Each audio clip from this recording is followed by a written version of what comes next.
Привіт. No, I'm not Saint Nick. I'm not Santa. I'm Chuckleinik, the Ukrainian-American baptized with the name Yaroslav, which is also the name I use in the historical reenactment group, the Society for Creative Anachronism. Since it's that time of year when gift giving happens, I thought I'd do a short video on the gift bringers of Eastern Europe, especially since they often get confused with each other and with what countries these various gift givers do their thing in and when they do it. So let's start with Ded Moroz. I covered him last year in a video around this time of year. Yeah, it seemed appropriate. So this will be a quick review with new material. Ded Moroz, or Ded Morozko, is a legendary figure similar to St. Nicholas, Father Christmas, and Santa Claus, who has his roots in Slavic mythology and whose name translates as Grandfather Frost. Called Morozko, or Dead, among the early Slavs, he was a wizard of winter who later was labeled a demon by Christians as Moroz or Morozko, who hides in fir trees, snaps his fingers to split and shatter trees, and he jumps from tree to tree doing this stuff and creating mischievous damage wherever he pauses. In some stories, he's nameless and appears to a peasant as a thin, hunched man with gray hair and bushy white eyebrows, and is usually malevolent. When he's called Dead, which is grandfather, he's Grandfather Frost, Ded Moroz, the friendly personification of frost when unaccompanied by wind. Over time, he became ingrained into Christmas traditions. He wears a heel-length fur coat, often in red or blue, and there's a semi-round fur hat, and valenki, or those are like felt boots, and obviously they'll be on his feet. He has a long white beard. He walks with a long magic stick and often rides a troika. Grandfather Frost is known in Ukraine, Russia, Poland, where he is one of several figures and clearly an import from the East Slavs, but I'll get to that later. And in the southern Slavic lands of Bosnia, Bulgaria, Macedonia, Serbia, Slovenia, and Montenegro. He's often depicted as bringing presents to well-mannered children, often delivering them in person in the days of December and secretly under the New Year tree overnight on New Year's Eve. So you can see the St. Nicholas and Santa Claus connection. In East Slavic cultures, Ded Moroz is accompanied by Snihorochka, the snow maiden, his granddaughter and helper, who wears long silver blue robes and a furry cap or a snowflake-like crown. I've talked about her before as well, and she's an actual later addition to the story. She's also basically a unique attribute to Ded Moroz, since similar characters in other cultures do not have a female companion. Grandfather Frost shows up in other non-Slavic countries. The Armenians have a version. He also appears in predominantly Muslim Azerbaijan. You'll find versions amongst the Kazakhs, the Kyrgyz, the Mongols, the Yakuts. The guy sure gets around, doesn't he? Now, during the Soviet era, when celebration of Christmas was discouraged, if it wasn't outright forbidden, he ended up getting shifted over to New Year's celebrations. That brings us to St. Nicholas. So here's the handoff. St. Nicholas, or Svete Mikola, or Svete Mikolai, was a 4th century priest in Greece and appears in almost every Slavic nation, usually giving gifts, not on Christmas Eve or Day, but on St. Nicholas Day. Well, it is St. Nicholas. Either the 5th, 6th, or 19th of December, depending upon the country and what calendar you're using.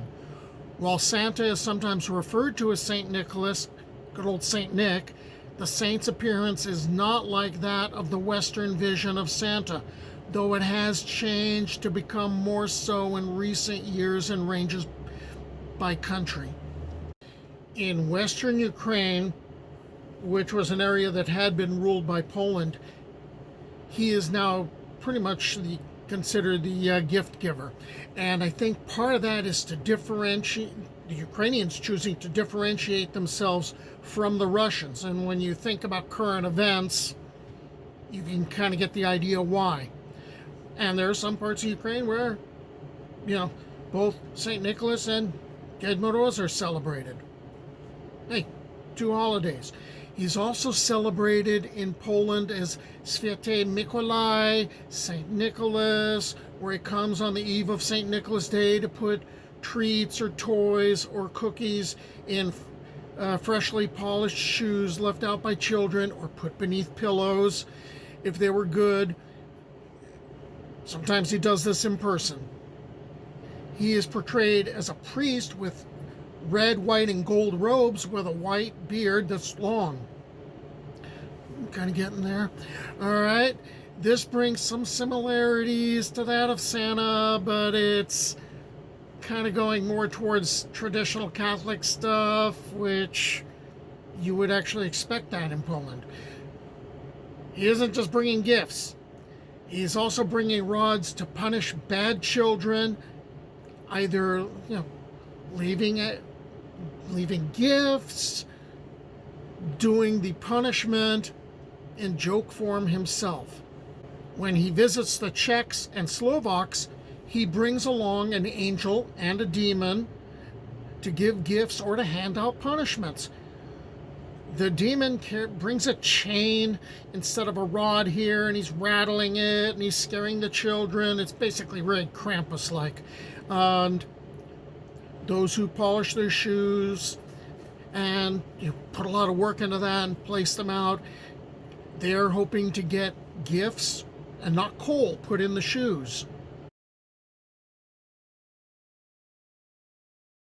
Poland adds to the confusion by having other regional variations of the one who brings gifts.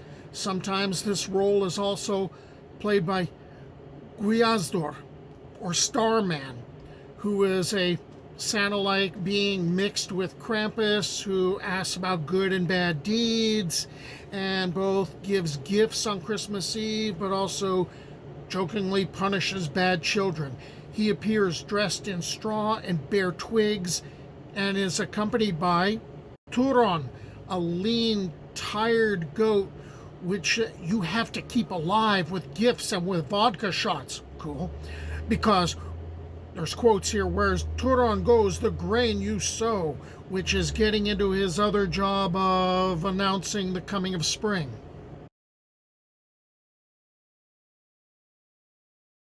Then there's another Polish variant, Gwiazdka, meaning little star, which is related to Gwiazdor, but sounds a bit like Perchtka from Germanic lore, who rewards you if you've been diligent and been weaving and spinning through the winter, but punishes you for laziness and being naughty by pulling out your guts and replacing them with straw and pebbles.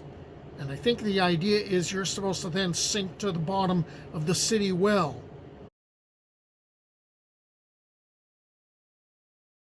There's another gift giver in yet other areas of Poland, and that's Aniolek, or angel. Okay, now you go to some other parts of Poland, and also amongst the Czechs and the Slovaks, it's baby Jesus himself who is the gift bringer. And amongst the southern Slavs of Bosnia, Bulgaria, Croatia, and Slovenia, there's the idea of grandfather Koleda, or Diado Koleda, grandfather Kolyada, basically grandfather Christmas. So grandfather Christmas shows up with the gifts, but he's not the same as Ded Moroz, right? Why have one gift giver? Croatians and Slovenians also have their own version of Krampus, called Parkel or Parkeli, who is described as a devil wearing a cloth sack around his waist and chains around his neck, ankles, and wrists. While Sviate Mikola is filling shoes of good children with candies and coins and toys, Barkeli leaves a rod in those of bad children for the parents to use to punish their children. Right? Typically, most kids get a bit of both. There's a mix of good actions and bad actions instead of just being on a nice list or a naughty list. Kind of like modern day work evaluations. You need to improve here. Okay. I've got one more character to add to this. Baba Yaga has made it into the Yule season. Don't expect gifts from Baba Yaga. By the way, her character has only become associated with Christmas and New Year's in modern times. And her role here, that's to steal presents. So these are the gift givers and also the punishers in Slavic lands associated with the Yule season. I'll continue to dig into more Slavic lore and history and share it on this channel. Till the next time, do pobачення.